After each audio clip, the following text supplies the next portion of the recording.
The Architecture of Two Souls. Episode 2, Beautiful Disasters. Act 1. The night everything changed. Have you ever wondered how many people you've unknowingly walked past who could have changed your entire life, not just your weekend, not just your 20s, your entire life? Think about it. Every airport, every grocery store, every coffee shop, every stoplight, thousands of strangers, hundreds of thousands over a lifetime. And somewhere in that ocean of faces, there are only a handful who have the power to completely rearrange your story. The strange part is they usually look like everyone else until they don't. Welcome. My name isn't important. I've had many. Some civilizations called me a keeper. Others called me an archivist. Personally, I prefer professional time thief. I collect love stories, not the polished ones, not the fairy tales. Those become boring after a few centuries. I collect the magnificent disasters, the relationships that make two beautiful human beings question everything they thought they knew about love, about themselves, about each other, and somehow, against all statistical probability, become wiser because of it. Today, I'd like to show you one. Now, before we begin, a few ground rules. First, we'll occasionally borrow moments from time, perfectly harmless. I'll simply pause the memory, and we'll step inside. Don't worry, they can't hear us. Well, almost never. One gentleman in Prague sneezed while I was explaining his Saturn return. Poor fellow spent 15 years convinced his apartment was haunted. So, please, no touching, no whispering in their ears, and absolutely no moving furniture. You'd be amazed how little it takes to create a conspiracy theory. Excellent. Come with me. Let's steal one evening from history. Denver. Summer. The air still holds the warmth of the day. Music spills into the streets. 3,000 people have voluntarily gathered inside one enormous nightclub, convinced they're there because they made a decision. Humans do love believing they're in charge. Our story begins right here. There's Tristan. He almost didn't come. One phone call from a friend. Come out. It'll be fun. Those 5 or 6 words have probably altered human history more than most wars. He walks through the front entrance, gets his wristband, looks up, and there she is, 50 yards away, standing on her tiptoes. She hasn't looked at him, she hasn't smiled, she hasn't spoken. Yet something happens. His heart jumps, not metaphorically, physiologically, a tiny surge through the nervous system. His conscious mind immediately dismisses it. That's ridiculous. I don't even know who she is. Classic Aquarius. Now, let's borrow this moment. There we are. Isn't this wonderful? 3,000 people, frozen. One poor guy has been attempting the same dance move for almost 4 minutes now. Let's leave him there. He was losing that battle anyway. Come over here. Stand beside Tristan. Closer. He won't notice. Now look carefully. Everyone assumes he noticed her beauty. Of course he noticed her beauty. Anyone with functioning eyesight would. But beauty isn't what stopped him. This is where astrology begins separating itself from mythology. Most people think your sun sign tells you everything. It doesn't, not even close. The sun is simply the central organizing principle of the personality. It's the question your soul spends an entire lifetime trying to answer. For Aquarius, that question is, what has everyone else overlooked? Aquarius is ruled by Uranus, the great awakener, the disruptor, the inventor. It is constantly scanning reality for patterns that nobody else sees. People think Aquarius falls in love with appearances. No, Aquarius falls in love with possibility. His nervous system detected something before his conscious mind could explain it. Now let's go one layer deeper. His Virgo moon. Most people misunderstand the moon completely. The moon isn't your public personality. It's your operating system. It's who takes over when you're tired, relaxed, heartbroken, or deeply in love. Virgo moons notice details before they notice conclusions. Watch his eyes. They're not locked on to her body. They're studying, observing, collecting information. Virgo has already begun building 1,000 tiny observations, long before Aquarius decides what they mean. One sign asks, "What if?" The other quietly asks, "What exactly am I seeing?" Those two voices, working together, create extraordinary intuition. Sometimes it feels almost supernatural. It isn't. It's pattern recognition happening faster than language. Now, one more thing. Capricorn Venus. This one matters. Venus isn't just who you're attracted to. Venus describes how your heart decides something is valuable. Capricorn doesn't hand out affection like confetti. It invests carefully, slowly. It asks one question before opening the vault. Could this actually become something real? And that's exactly why Tristan doesn't walk over. Not because he's shy, because his heart doesn't chase impulses, it investigates them. That's Capricorn Venus protecting itself, not from rejection, from wasting devotion. Now, let's wake history back up. He turns around and walks upstairs instead. Humans. Ha ha ha ha. You have to love them. They spend years asking the universe for signs, then immediately walk away from one. End of part 1. Episode 2. Beautiful Disasters. Act 2. The Girl Who Remembered Mars. History has an odd sense of humor. Sometimes it gives us enormous moments. Graduations, weddings, funerals, births, moments everyone agrees are life-changing. Other times, it quietly hides the most important moment inside something unbelievably ordinary, like walking someone back to their hotel. Let's continue. The nightclub is almost empty now. The base has finally surrendered. Bartenders are stacking chairs. Security is beginning that universal ritual of politely reminding intoxicated philosophers that it's time to continue solving the world's problems. Outside, Tristan walks toward the bar. He's thinking about absolutely nothing, which, for an Aquarius, means approximately 47 different thoughts simultaneously. Then, there she is, again, standing almost exactly where destiny left her. Now, this is the part where Hollywood usually inserts violins.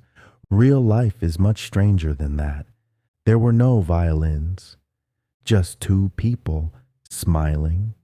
One of those smiles that says, "I've seen you before," without either person knowing why. That felt important. He offers to walk her back. She says yes. Simple, ordinary, almost forgettable, except very little about this night will ever be forgotten. The streets are warm. The noise of the club slowly fades behind them. For the first time all evening, there's silence. Not awkward silence, peaceful silence. You know, there's an old misconception that compatibility begins with conversation. Sometimes, compatibility begins with silence. Some people make silence feel heavy, others make it feel safe. Those are very different gifts. Then, she looks towards the sky. That's Mars. He smiles. Maybe. Let's borrow this moment. There we are.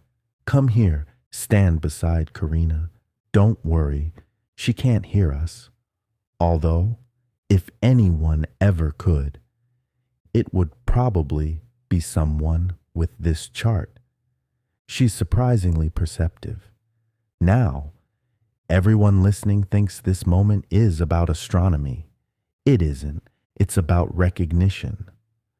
Let's start with her sun. Cancer. I'd like you to forget almost everything social media has ever told you about Cancer. No, they don't cry every Tuesday. No, they're not weak. No, they're not simply emotional. Cancer is ruled by the moon.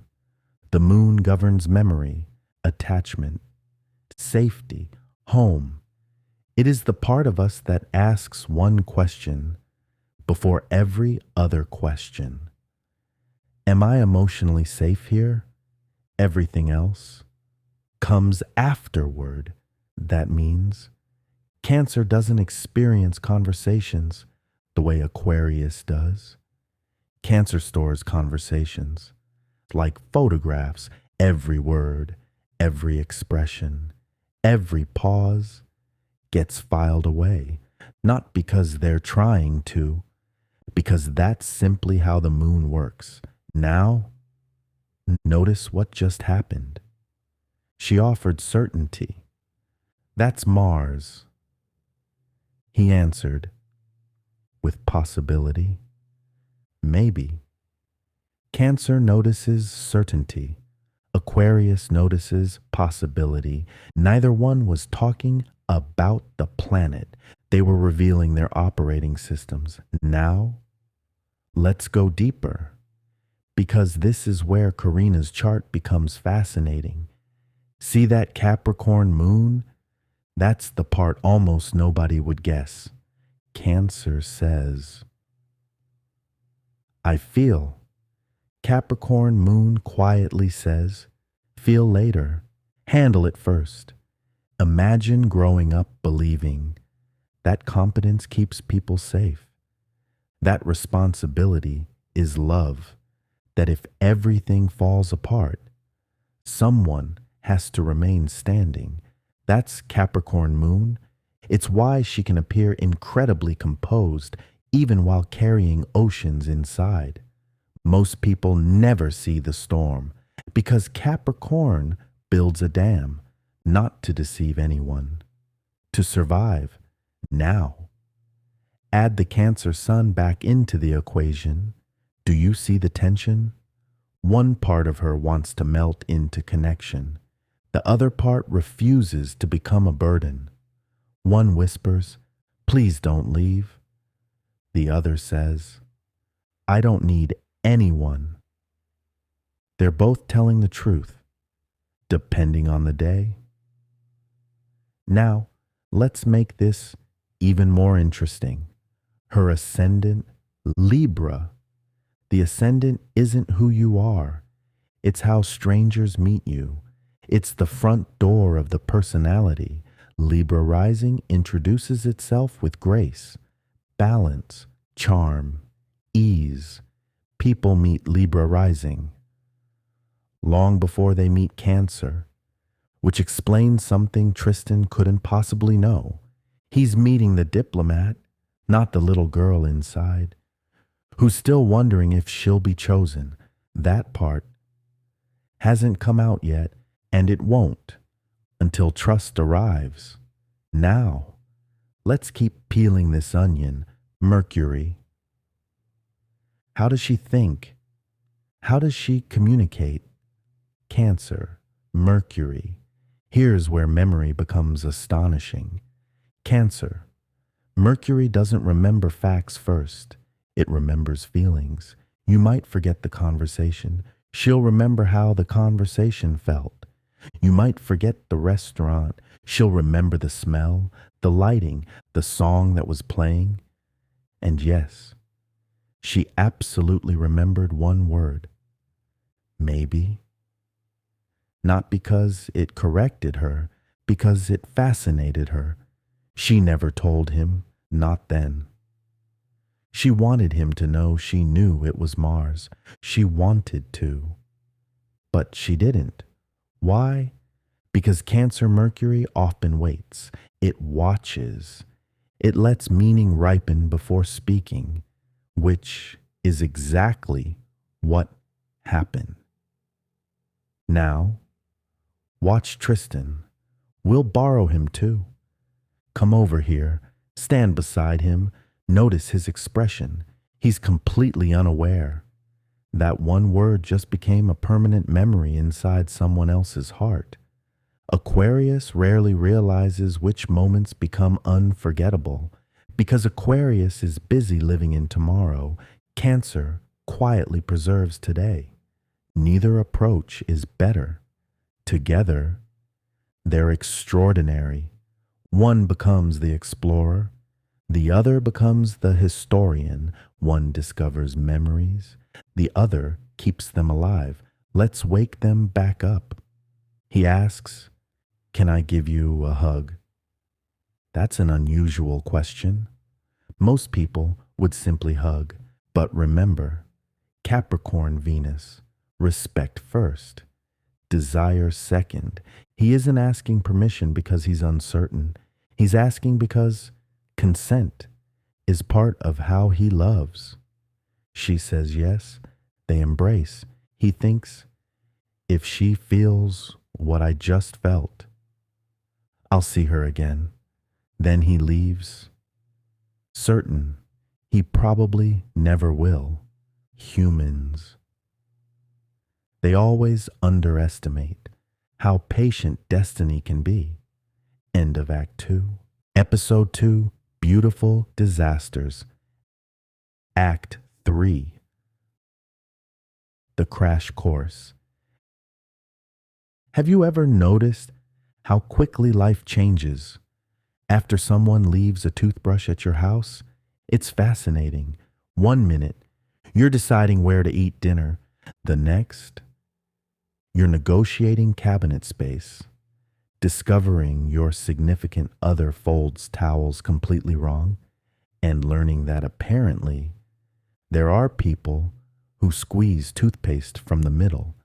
Civilizations have collapsed over less. Welcome to moving in together.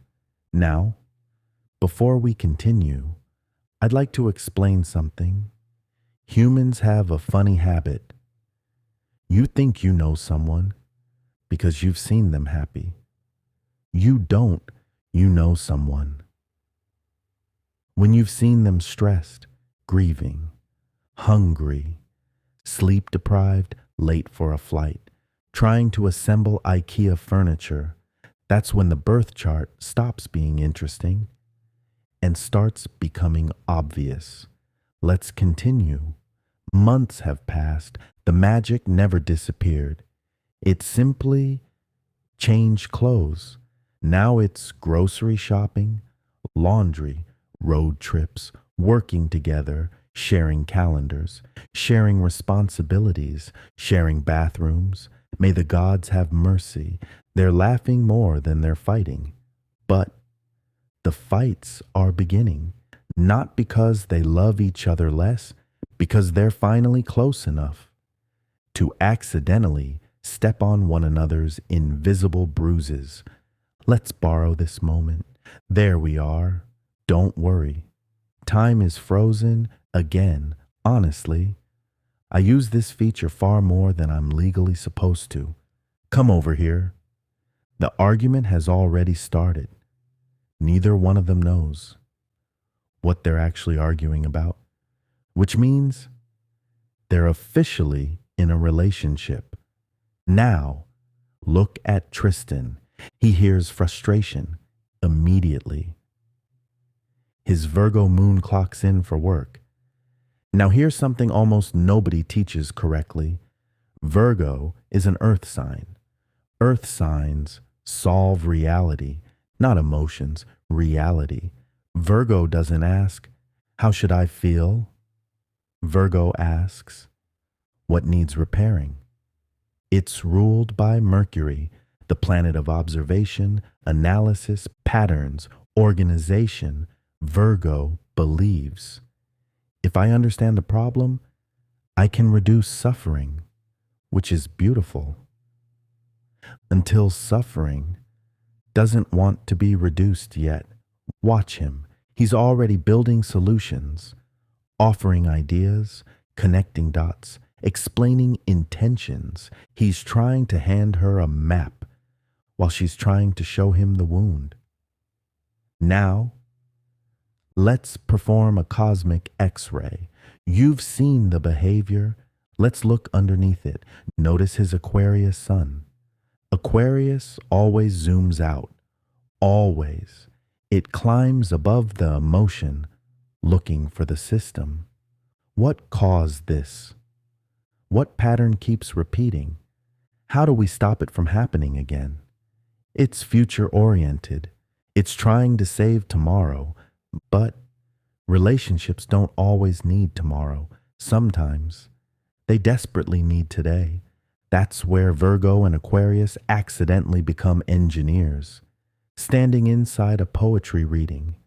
Nothing they're saying is wrong. It's simply the wrong language. Now, come over here. Let's look at Karina. She's gone quiet.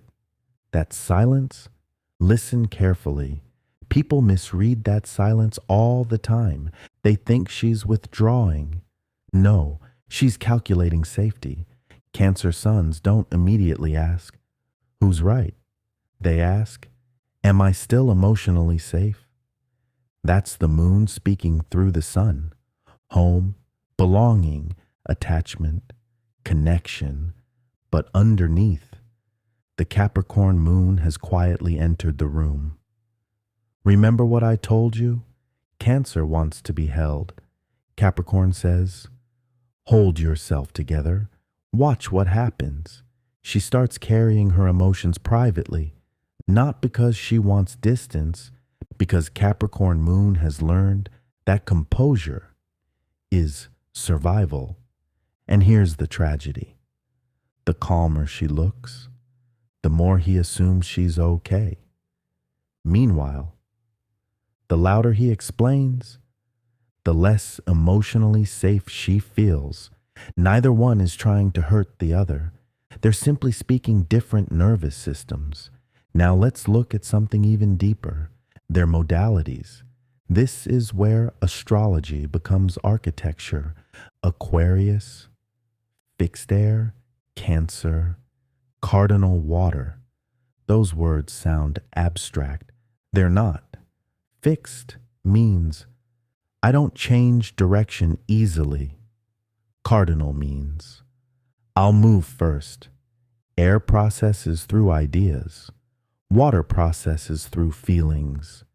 Imagine one person trying to solve a flood by drawing blueprints, while the other keeps saying, the water is still rising.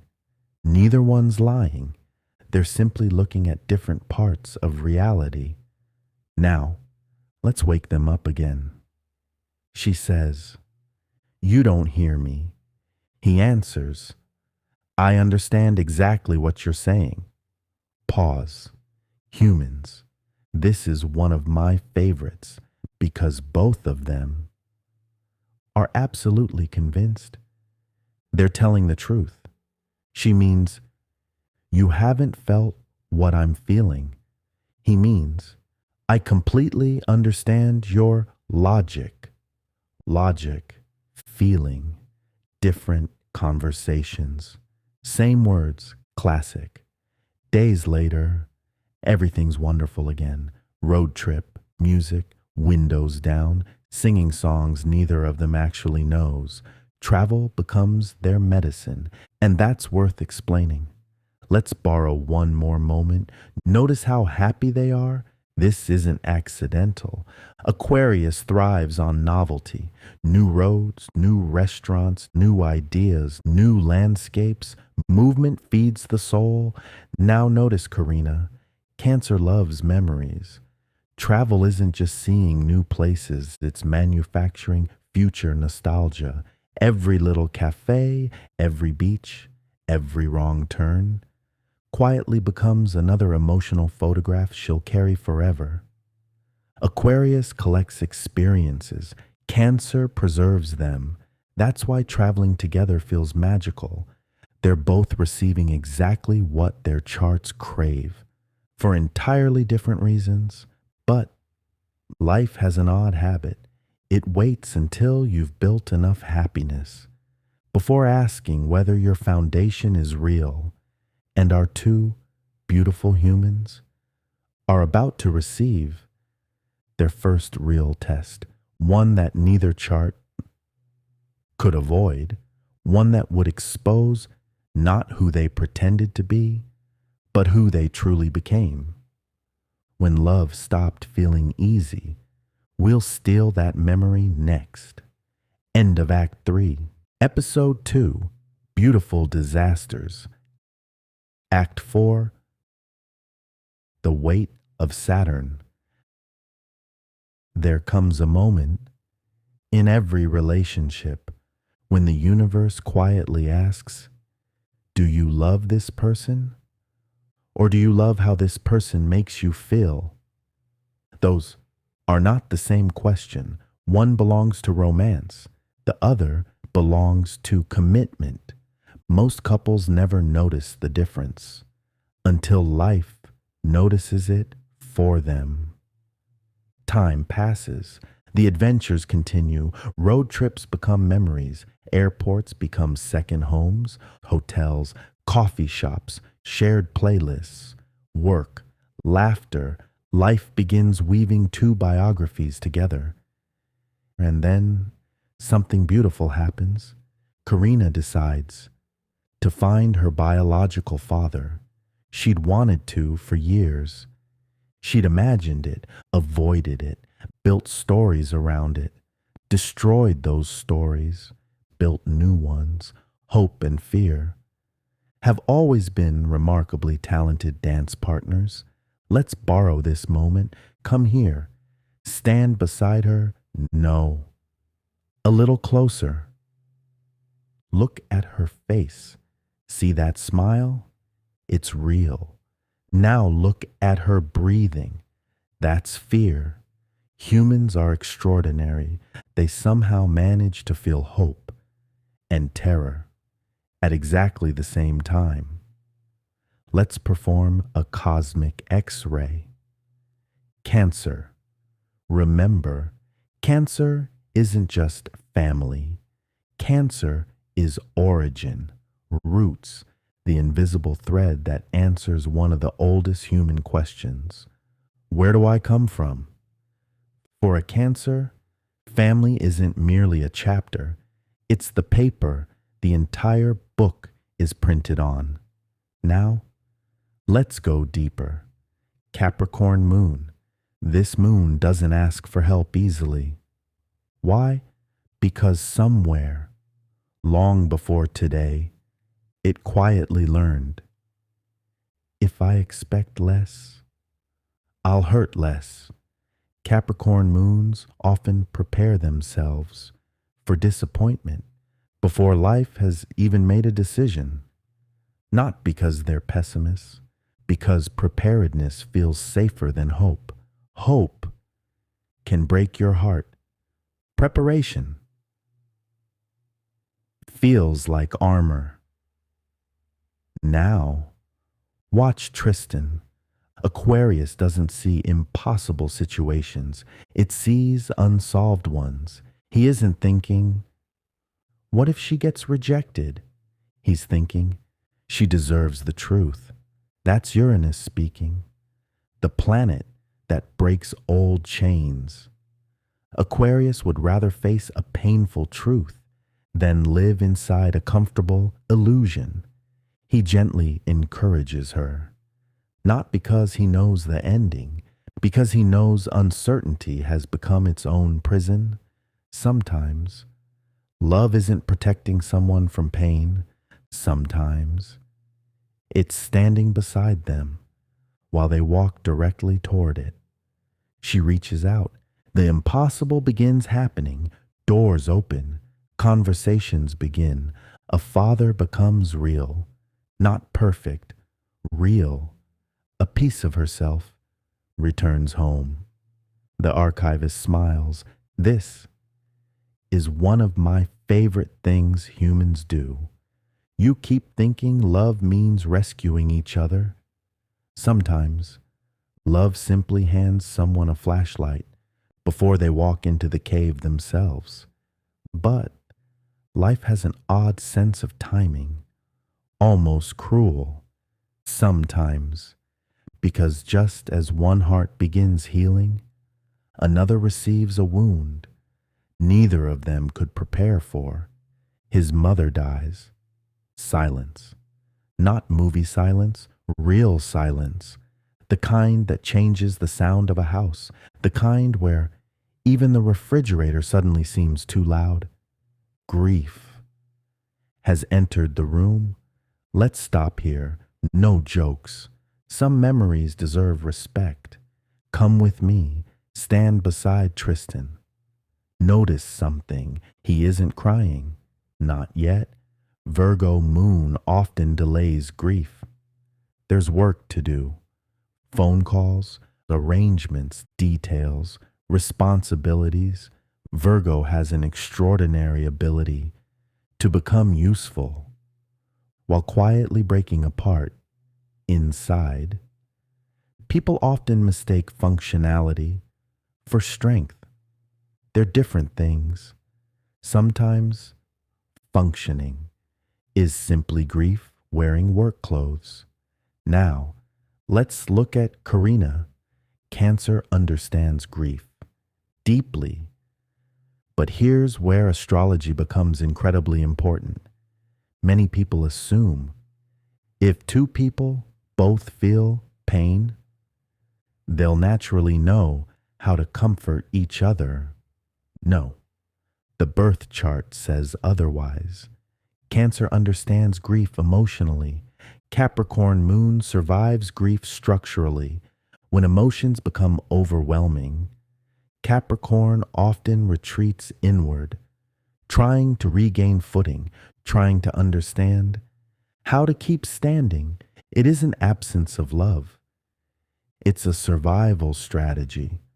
Unfortunately, survival strategies can look like abandonment to someone standing on the other side. Now, the funeral. This is the wound. She doesn't come. The reasons made sense inside her world. They made almost no sense inside his. This is one of the hardest truths I've learned, watching humans for centuries, intent and impact. Rarely arrive holding hands. She never intended to deepen his grief. He never intended to spend years wondering why she wasn't there. Yet, here they are, standing inside the same memory, living completely different realities. Let's perform one last cosmic X-ray. Notice something. Neither chart caused this. I'll say that again. Neither one of their charts caused this. The charts revealed how each nervous system responded to overwhelming circumstances. Astrology explains tendencies. It does not excuse choices. That distinction maybe the most important lesson in this entire series, because once people begin using astrology to avoid accountability, they've stopped studying astrology and started hiding behind it. Years pass, some scars heal, others become part of the architecture. They travel again, they laugh again, they build again, not because nothing happened, because humans possess a remarkable ability to keep loving, even after they've discovered love can hurt. Come with me, one last stop, back to Denver, the nightclub, frozen forever inside memory. There they are, 50 yards apart, neither one knows what's coming, the joy, the adventures, the airports, the arguments, the reconciliation, the father, the funeral, the scars, the growth. If I offered either of them the chance to walk away, knowing everything that would happen, I honestly don't know what they'd choose. Humans rarely do, but I know this. Neither of them would leave. The same person who walked in. People ask me all the time, what is the secret to compatibility? They usually expect me to say, shared values, shared interests, matching charts. No, compatibility. Isn't two people naturally speaking the same emotional language? Compatibility is two people becoming curious enough to learn each other's language, even when it's difficult, especially when it's difficult. One last thing before we return this memory. You remember Mars? She was right. Of course she was. It was Mars, but that's not why she remembered that night. She remembered it because one man looked up at the stars and answered certainty with possibility. Sometimes love doesn't begin with I know.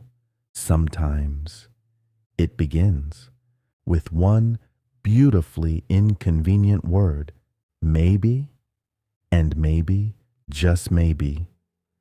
That's enough to change a life. End of episode 2.